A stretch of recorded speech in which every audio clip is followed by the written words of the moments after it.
விஜய் அவர்களுடைய ஜனநாயகன் படத்துலேருந்து இன்றைக்கி ஈவினிங் இந்த ஒரு போஸ்டர் வந்து தான் வெளியிட்டிருப்பாங்க. பாபி டேல் அதே மாதிரி விஜய் அவர்கள் இருவரும் கையை பிடிச்சிக்கிட்டு சண்டை போடுற மணிக்கு இந்த ஒரு போஸ்டரை பார்க்கும்போது சூர்யா ஃபேன்ஸ் நிறைய பேருக்கு எங்கேயோ பார்த்த மணிக்கு இருக்குது அப்படின்னு சொல்லி கூலி டைலாக் தான் வந்துக்கிட்டு இருக்கோம். எங்கேயோலாம் இல்லை, நம்ம கங்குவா படத்தில் பார்த்தது தான். நம்ம கங்குவா படத்தில் இதே மணிக்கு ஒரு ஸ்டில்ல ப்ரெசென்ட்டில் இருக்கிற சூர்யாவும் பாஸ்ட்டில் இருக்கிற சூர்யா இருக்கிற மணிக்கு வந்து வச்சுருந்துருப்பாங்க. ஸோ அந்த ஒரு போஸ்டர் ஏற்றின ஹைப்பை தான் இப்போ இந்த ஜனநாயகன் படத்துக்கும் ஏற்றிட்டு இருக்கு. கங்குவா படத்துக்கு வேறு லெவல் ஹைப்பு. இது ஒரு டைம் ட்ராவல், இது பாஸ்ட்டில் இருக்க சூர்யாவும் ப்ரெசென்ட் இருக்க சூர்யா சண்டை போட போகிறாங்க. நம்ம ஹைப் வந்து இப்போ தான் பீக்கில் இருந்தது. பட் ஆனால் தேட்டரில் போய் பார்த்துருப்பீங்க அது எந்த மணிக்கு இருந்தது, நம்ம எக்ஸ்பெக்டேஷனுக்கு மாறாதான் எல்லாமே வந்துட்டு அமைஞ்சிருந்தது. ஸோ இதில் வந்துட்டு இப்போ பயங்கர ஹைப்பு. ஸோ நம்ம விஜய் அவர்கள் வந்து போலீஸ் ரோலில், பாபிடேல் வந்துட்டு ஆர்மியில். ஸோ ஆர்மியும் போலீஸும் சண்டை போட போகுது. போலீஸ் ரோலில் இருக்கிற விஜய் வந்துட்டு ஆர்மியவே ஜெயிக்க போகிறாரு. இப்போ பசங்கள்லாம் பயங்கரமாக பில்டப் ஏற்றுறானுங்க.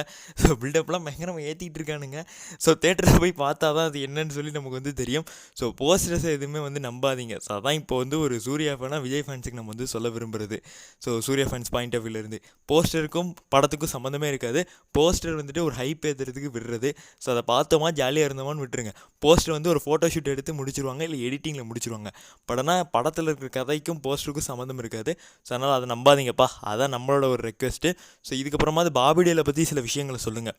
அது நம்ம ஜனநாயகன் டீம் கிட்ட வைக்கிற ரெக்வெஸ்ட்டு. உங்களோட கருத்து என்னங்கிறத கமெண்ட்ஸில் பதிவு பண்ணிங்க. நன்றி, வணக்கம்.